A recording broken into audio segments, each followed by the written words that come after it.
M.A.N.iFest, part acronym, part destiny. I'll tell you what I mean. It stands for Music, Arts, and Networking. And Fest, of course, Festival. I'm joined again by my buddy Alex Flowers, better known as Doc Scholar! You might remember that.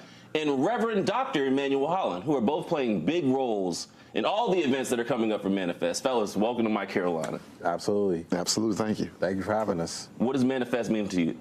So M.A.N.iFest is like the DNA of the North Carolina Colored State Fair that happened in the late 1800s. It's bringing everyone together to learn about the culture and to learn about the impact African Americans have made, especially in STEM, before and after emancipation. Excellent.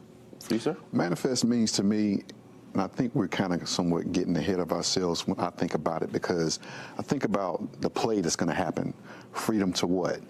We haven't come in far enough, and I believe that there's still some room for us to make improvements as a community for people of color, people that are marginalized, and people that really, really need a hand up. Absolutely. Let's keep going on that point. When you talk about going into the future and we're saying from freedom to what, where does the minimum start? Like, what foundation do we need before we can build on top of it and continue into the future better than we were before? Like, what the opinion? Like, we're just chatting up. I think we need a level of understanding of as to where we are. We need to be realistic as to where we are right now. I think we can do better in our schools. We can do better in our communities with sharing or educating everyone on some of the health disparities some of the communities of color are experiencing. And also, when it comes to education, we need to make sure that we are in a place where all have an opportunity to receive the proper education. Absolutely. Farm called Sankofa up in northern Durham. I went there and did a piece there. Black-owned farm that donates the crops to their community. And he made it pretty simply put, you can't go anywhere into the future unless you know where you came from. You have to know where your roots came from, where your origins existed at, before you can build something to put us into the future. You know, you got to know like what that foundation came from. Absolutely. So we're looking at from freedom to what. So it's interesting because we can think about what freedom is, but to what? Okay, your freedom, and now what? Should we be happy with the progress? Oh, sure. Like, should we think that there's more to go? Like, how do you guys feel? Yeah, so I can say to you that being a new, to have that freedom initially, you had to think about, what did they feel? Did they feel joy? Did they feel sadness? Did they know where to go? Did they know how they were going to have resources? How were they going to take care of their family? All of these different challenges was presented to them at that very moment. So although they're pretty excited, I'm sure, about having freedom, it was almost like, but freedom to do what? Freedom to go where? Yeah, I certainly agree. And when you think about freedom to what, if you have resources that level the playing field, I think we have a better chance at being able to reach down and pull the person up that's behind you instead of it being all about you. Sure. You have to think about the generations are to come. So we need to make sure that we are establishing programs, that we are developing a network that really, really help our people. So June 19th at 6:30 at the Fuquay Varina Art Center. You can look it up on www.manifestfv.com/events. You can get all the information about that day, but really, the Freedom to What play is an encore presentation. I came to you last time and presented it. It was a sold-out event with a standing ovation. So if you missed it last time, you definitely don't want to miss it this time. I agree. And I think it really told a story. Facts. You know, it told a story of a family that were experiencing, you know, some of the things that people experienced back then. And they were saying, okay, freedom to what? What are we going to do now? Now that we have received our emancipation, what are our next steps? Where do we go from here when it comes to education, or it comes to our health care, where it comes to the basic necessities, the things that you need just to be alive? Absolutely. And I love that they're going to learn about the Jenkins family. So not Roscoe Jenkins. You're going to learn about Estelle, Leah, and Jerome, and how did they actually talk about freedom as a family, as a collective together. So it's actually educating the youth about the beginning of Juneteenth. How did it start? Knowing about Dr. Opal Lee and the impact that she made on Juneteenth, being the founder, the mother of Juneteenth. And I have to look at the audience here and say this is not an infomercial, but wait, there's more coming up after the break. There's several more events coming up on the 21st. We'll be right back. Carolina, we're still going over these fantastic events that you're going to want to check out. I'm still here with Doc Scholar, Mr. Alex Flowers, and Reverend Dr. Emmanuel Holland, and we're going to start right now diving into the Fun Run Walk Health Resource Fair. Tell me all about it.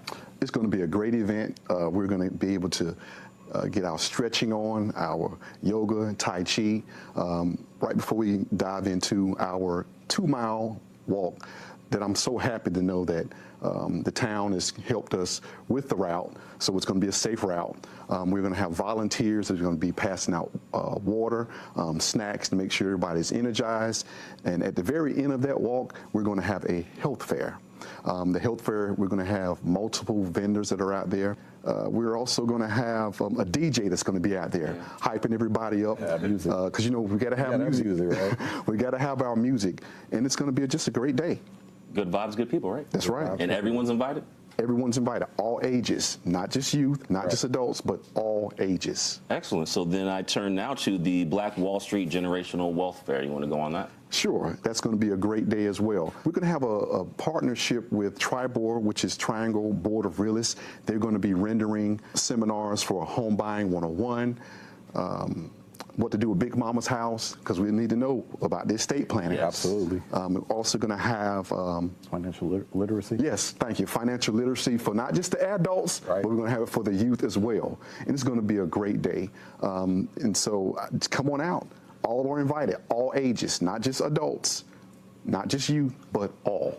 Generational is what impacts me the most when I think about an event like this, because being able to prepare your family for the future is what you don't really know how to do unless somebody teaches you sometimes. Well, there's still more events, and this is where I turn to you, Mr. Doc Scholar. STEM Fest! Yeah, let's get it. All right, so tell us all about it. All right, so STEM Fest is the first and only Juneteenth-inspired clinical trial party STEM festival. Now, I created it that way so that more people can understand that African Americans made an impact in STEM before and after emancipation. But you're going to learn about this at this event. So first, we're starting off with what's called an actual game show. So it's called Manifesting Greatness. You're going to think about certain songs that you listen to that had mathematics in it that you didn't think about, hip-hop songs. You're going to be challenged to see how does your math really math. Or then right after the actual game show, we're going straight into what's called STEM Crawl Practitioner. We're going to have hip-hop experts to actually share with you the science behind DJing, the science behind MCing, graffiti, B-boys, and then myself, the knowledge factor. So people are going to learn chemistry that is actually in the music. In a fun way. In a fun way. And then not last but not least, there's going to be 21 individuals that's going to class. They're tagged at the backboard that are actually going to defend their dissertation. They're going to talk about how math is actually applied in their everyday life. And who knows, the crowd can actually play a role. You're going to determine if these individuals are going to graduate on time. Or have to battle me with a debate. So it's going to be fun. It's going to be fun for everyone to be engaged. So we're looking forward to just sharing how mathematics, unfortunately, sometimes get a bad rap, just like hip hop. But we're going to make it, engaging and a fun time for everyone. One more thing to get to. Yeah. Saints and Aints. What is that? So Dasan Hanu, nationally recognized poet, educator, MC, is actually bringing his play called Saints and Aints. This is a play for everyone, stage play. So it's going to be puppetry, storytelling, his poems about Christianity from the church standpoint. But the great thing about this message, it brings everyone together. And that's why it's called Saints and Aints. And that's why you really don't want to miss it, because there's surprise puppetry there. You guys might remember, Missy Elliott and Remember Pharrell when they had the puppets in their song. Well, one of those puppets are going to be there at the event. So you really don't want to miss this. And if anyone wants more information on any of these events that are happening, the times, dates, location, www.manifestfv.com/events. Thank you very much, Dr. Scholar. Thank you so much, Dr. Reverend Holland. I've never met a Dr. Reverend before. You know, that's pretty cool, man. Met one now. I met one now. So thank you very much for coming on the show, and we'll be right back after the break. All right.